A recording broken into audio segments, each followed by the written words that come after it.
Урматтуу министр, мен коллегама кошулам. Мен сөзүн ачыгы буну азыр эле мына комитетке алып келгенден жаңы эле көрүп окуп атам. Менин таң калганым, көп нерселерди сиздер кызыктай жылдыраттырсыздар. Мисалы, экологияга терс көрүнүштөрдү алып келген криогенный автозаправочный станциялар, предназначены только для заправки транспортных средств, сжиженным природным газом или сжатым природным газом. Аларга 100 метрге уруксат берип атасыздар да. А бирок ошол эле кезде кичи дүкөндөрдү жылдырайын деп атасыздар да. Андан тышкары промышленный, мисалы, хлебопекарняларды 100 метрден 50 метрге уруксат берип атасыздар да. Бул кандайча? Бул деген ачык түрдө эле лобби болуп калат атпайбы? Полиграф комбинаттарды канчага 100 метрге мисалы берип атасыздар да. Тоже здесь какой-то бир выборочный подход болуп атат да. Бир бизнеске уруксат берип, экинчи бизнеске уруксат бербейсиздер. Анан Махаббат Ергешевна бир суроону көтөрүп атат, ошол суроону макул караштырайлы деп атасыздар. Моякта деген өзгөрүүлөрдүн деген ар бир пунктта киргизип атасыздар да, ар бир бизнеске тиешеси бар. Уже салынып калган бизнести эмне кыласыздар? Көчүртөсүздөрбү? Миллиондоп кредит алып салдырса, анан биякта деген тепличный, парниковый немелерди, хозяйство дейт да, аларды жылдырып атасыздар да. Эгер короосунда деген кичи ишкана ачып алып, эптеп оокатын региондордо кылган кишилерди эмне кыласыздар? Барып короңдон чыгарып алып туруп тетеге сал дейсизби? Кошунада эмес, тетеге айылдын түбүнө сал дейсиздерби? Бул кандайча мамиле? Анан сиз айтып аткан жанакы претензияңыз, мына Махаббат Ергешевна айтып атпайсыздарбы? Жооп берип атасыздар да, эл нааразы болуп атат. Эл ага нааразы болгон жок. Эл архитектурада иштеп, коррупционерлер, ошол мэриянын ичинде архитектура, жанакы ушундай салууга уруксат берген адамдарга ачуусу келип атат. Эмнеге подземный парковканы салып атканда строй компаниялар менен сүйлөшүшпөйт? Эмнеге салып бүткөндөн кийин эми претензия коюп атат? В процессе строительства почему көзөмөлдөбөйсүңөр ошактан? Есть инспекцияңар бар, санэпидемстанцияларыңар бар. Эмнеге салынып жатканда көз карабайсыздар? Эмнеге бүткөндөн кийин бизнес уже миллиондоп кредит алып, салып бүткөндөн кийин келип туруп ушундай нерселер киргизесиздер? Анан экология такаганда некоторые вещи у вас, это производство деген, больше ущерба приносит, чем парниковые чем тепличные станции и чем жанакы дүкөндөр турганга. Мындай как-то объективно, справедливо караш керек да. Швейниктерди уруксат берип атасыздар, бул кандайча? Значит, где-то экологияны карасаңар, тоже неоднозначный мамилеңер болуп атат да.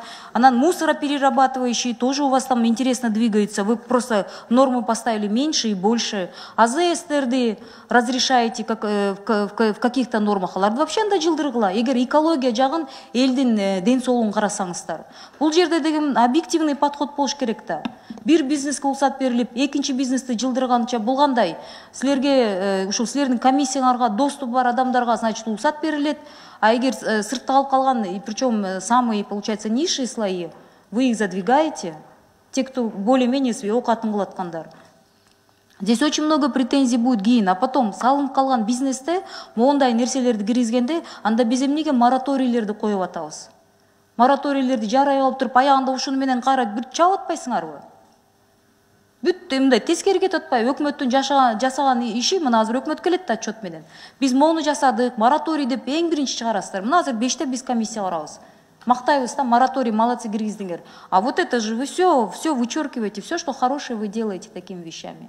Льготыга мындай тыюу салабыз деп атасыңар. А буну менен өзүңөр каалаганча текшерип, каалаганча кире турбайсыздарбы? Одно дело, когда отравление идет, одно дело, когда непосредственно ЧП происходит на месте, но совсем другое на своем уровне вот такие запреты вводить.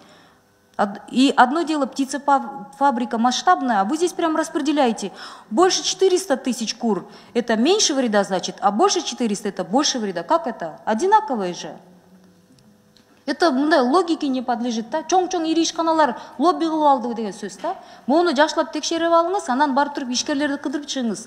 Ушул сиз киргизген өзгөрүүлөргө чейин реакциясы кандай болот? Анан сиз органдарыңар барып текшергенде сөзүн ачык, бунун баары взяткалар менен бүтөт.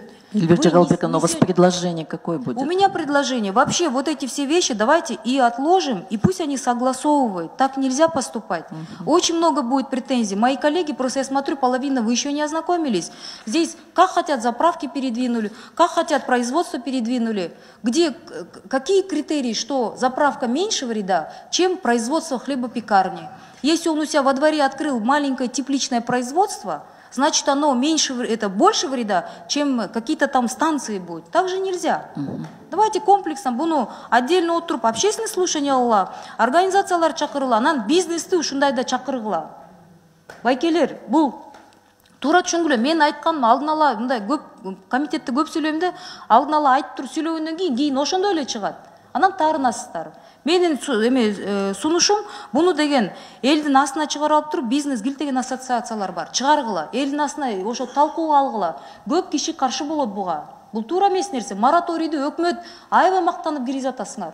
А мораторий киргизгени менен текшерүүлөр, мына мен бизнестен сурасам, токтогон жок. Анонимка менде жазып келип текшерип атышат. Прокуратура жиберип койсо текшерип атышат.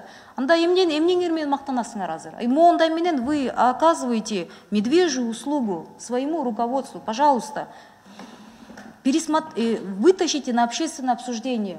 Давайте, если мы с экологической точки зрения подходим, то пусть не будет ни для кого преференций, а будет справедливый подход. Здесь не совсем справедливо. Рахмат.